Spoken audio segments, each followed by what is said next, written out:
Kalau Yesus benar-benar Tuhan, kenapa dia harus mati? Nggak bisa langsung mengampuni dosa manusia tanpa harus disalib. Nah, ini sebenarnya ada dua pertanyaan ya. Kalau Yesus benar-benar Tuhan, kenapa dia harus mati? Nah, begini. Yang perlu kita paham adalah bahwa Kristen itu tidak hanya percaya bahwa Yesus itu Tuhan, tapi juga percaya bahwa Yesus itu manusia. Karena dia adalah Tuhan, lalu menurut cerita Alkitab, dia diutus ke dalam dunia ini menjadi manusia. Makanya kalau kita baca di Yohanes 1 ayat 1, dibilang bahwa pada mulanya firman, nah firman itu Yesus tuh ya. Firman itu bersama-sama dengan Allah dan firman itu adalah Allah. Berarti dia Tuhan, dia Allah. Tapi ayat 14-nya bilang firman itu telah menjadi manusia dan diam di antara kita. Berarti dia Allah, lalu dia menjadi manusia. Tetapi ini tidak boleh kita pikir bahwa tadinya Allah, sekarang jadi manusia, lalu berhenti jadi Allah. Berarti dia mantan Allah. Nah, kalau presiden ada mantan presiden, ada mantan gubernur, ada mantan wali kota, mantan kepala desa, ya kan? Ada mantan pacar, mantan suami, mantan istri ya. Tapi mantan Tuhan itu enggak ada. Ya, nggak ada namanya mantan Tuhan Allah, nggak ada. Dulu saya pernah jadi Tuhan loh, nggak bisa begitu ya. Sekali Tuhan itu harus tetap Tuhan, karena Tuhan punya sifat yang tidak berubah. Kalau begitu dia sudah Tuhan, dia nggak bisa dibikin bagaimana cara pun dia nggak bisa stop jadi Tuhan. Ya, itu kayak begini loh. Coba kita pikir, bagaimana bisa membuat HP kita menjadi bukan HP kita? Ya dijual aja, disumbang aja, kan jadi sudah bukan HP kita lagi. Bagaimana bisa bikin bajumu menjadi bukan bajumu? Sumbang. Maka tadi bajumu sekarang bukan bajumu lagi. Tapi coba bagaimana bikin mamamu menjadi bukan mamamu lagi? Bisa gak? Kan gak bisa. Mau dipecat juga yang dipecat itu mama. Mau dibunuh juga yang dibunuh itu mama. Ya, mau tidak diakui juga yang tidak diakui itu mama. Berarti mama tetap sebagai mama. Nah, itulah yang di dalam surat Filipi itu dibilang ada dalam rupa Allah. Filipi 2 ayat 5 ayat 6. Berarti dia adalah Tuhan Allah. Tapi pada waktu Natal dia lalu menjadi manusia. Jadi waktu dia jadi manusia dia tidak lepas Allahnya. Allahnya tetap lalu dia ambil manusianya. Sehingga rumusan atau pengakuan iman gereja mula-mula ya itu mengatakan bahwa Yesus itu Allah sejati, Tuhan sejati dan manusia sejati yang menyatu dalam satu pribadi yang namanya Yesus Kristus. Nah, karena itulah maka kita bisa melihat bahwa kadang-kadang kita melihat bahwa Yesus, sosok Yesus ini dia berbicara kok kayaknya bukan berbicara sebagai manusia biasa ya. Contohnya dia bilang, sebelum Abraham jadi aku sudah ada. Di Yohanes 8 tuh ayat 58 tuh ya. Padahal Abraham saja 2000 tahun lebih tua dari Yesus. Tapi dia bilang sebelum Abraham jadi aku ada. Berarti dia lebih tua dari Abraham. Kalau ini hanya manusia biasa, kok manusia mana ya bisa lebih tua dari Abraham ya? Padahal dia lahir 2000 tahun setelah Abraham. Di Yohanes 17 ayat 5 bahkan dia bilang bahwa permuliakanlah aku dengan kemuliaan yang kumiliki di hadiratmu sebelum dunia ada. Berarti dia sudah ada sebelum dunia ada. Rasul Yohanes, misalnya dalam Yohanes 1 ayat 3, bilang bahwa segala sesuatu dijadikan oleh dia. Masa dia manusia kok bisa jadikan segala sesuatu? Ini berarti dia Tuhan dong. Tapi kita baca di Alkitab juga, lalu laparlah Yesus, lalu hauslah Yesus. Masa Tuhan Allah kok lapar, Tuhan Allah kok haus? Lalu Yesus tidur, masa Tuhan Allah kok tidur? Itu manusianya. Jadi kita bisa lihat memang itu uniknya iman Kristen. Dia Tuhan dan manusia. Nah, karena dia Tuhan dan manusia, sekarang tanya, coba pikir, kira-kira Tuhan itu bisa mati nggak? Mana mungkin Tuhan bisa mati? Nah, tapi kan Yesus mati. Iya, benar Yesus mati. Kalau begitu, dia itu mati bukan ketuhanannya yang mati, tapi kemanusiaannya yang mati. Ya, karena itulah maka pertanyaan, kalau Yesus benar-benar Tuhan, kenapa dia harus mati? Ya kan? Karena dia juga Tuhan dan manusia. Nah, tadi kan saya jelaskan tentang matinya. Sekarang saya mau jelaskan tentang harusnya. Kalau dia benar-benar Tuhan, kenapa dia harus mati? Kalau tadi mati, sekarang kenapa harus? Apakah mati itu sebuah keharusan bagi Yesus? Ya. Nah, ini ada kaitannya dengan lanjutan dari pertanyaan ini. Gak bisa langsung mengampuni dosa manusia tanpa harus disalib. Gak bisa. Tapi kan orang biasa, orang agama lain bilang, kalau dia kan maha kuasa mau selamatkan, ya selamatkan saja, ampuni saja. Pakai acara jadi manusia segala, pakai acara mati di kayu salib segala. Kok ribet banget ya? Nah, begini ya.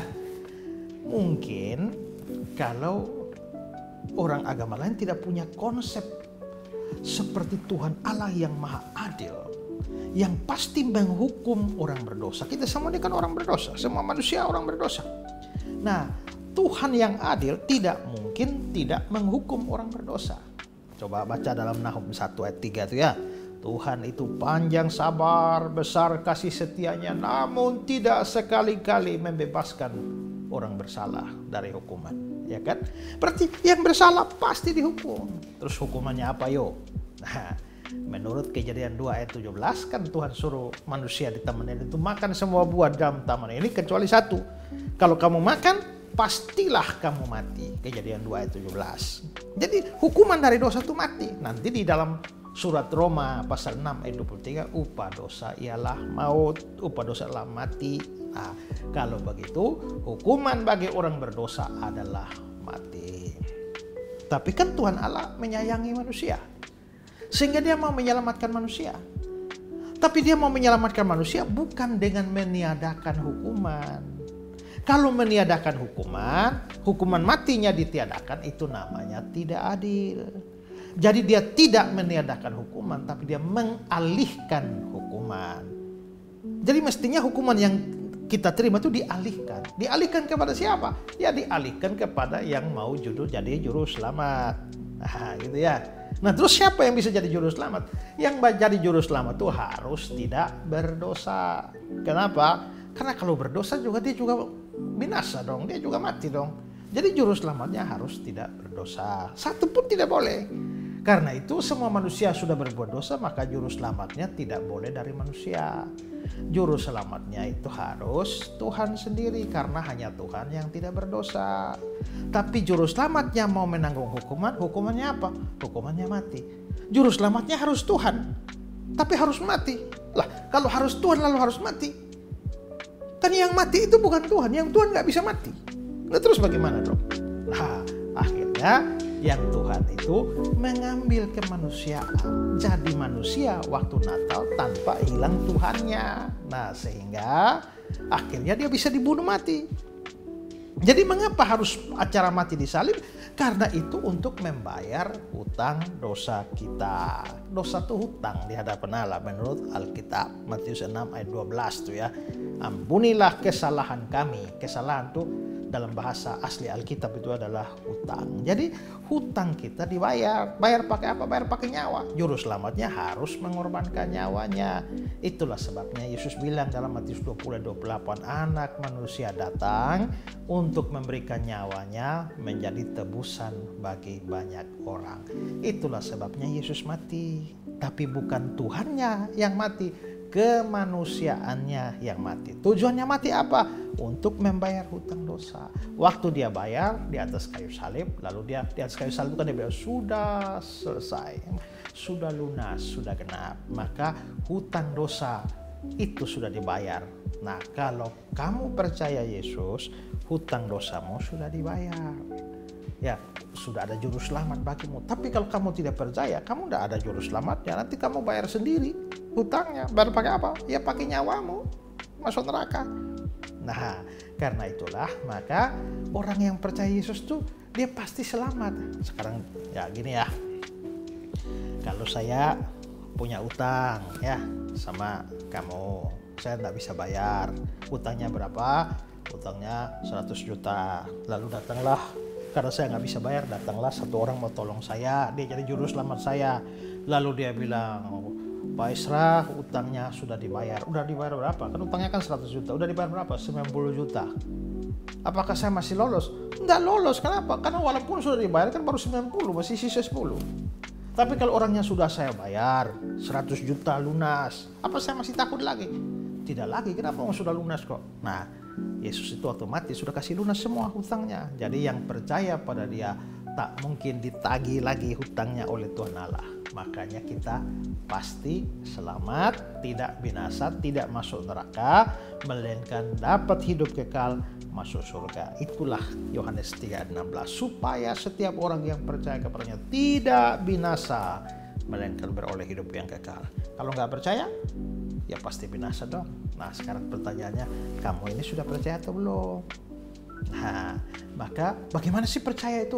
Percaya itu kamu harus mengaku diri kamu orang berdosa. Kamu harus mengaku diri bahwa kamu layak dihukum oleh Tuhan Allah. Kamu harus percaya bahwa kamu tidak bisa menyelamatkan diri dengan cara kamu sendiri. Ya, tapi Tuhan Allah sayang kamu. Lalu Tuhan Allah kirim Tuhan Yesus Kristus datang sehingga mati menebus. Dan sekarang kamu mau menerima, buka hatimu. Saya mau terima Yesus, undang Yesus, masuklah dalam hati saya. Jadi juru selamat bagi saya, jadi Tuhan bagi saya.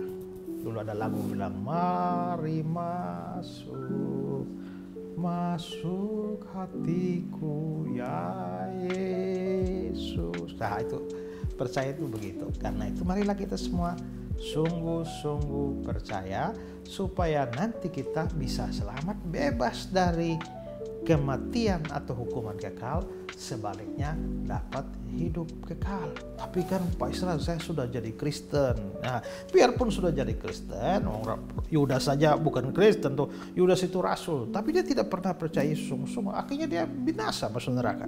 Jadi bukan agama yang menyelamatkan, tapi Tuhan Yesus.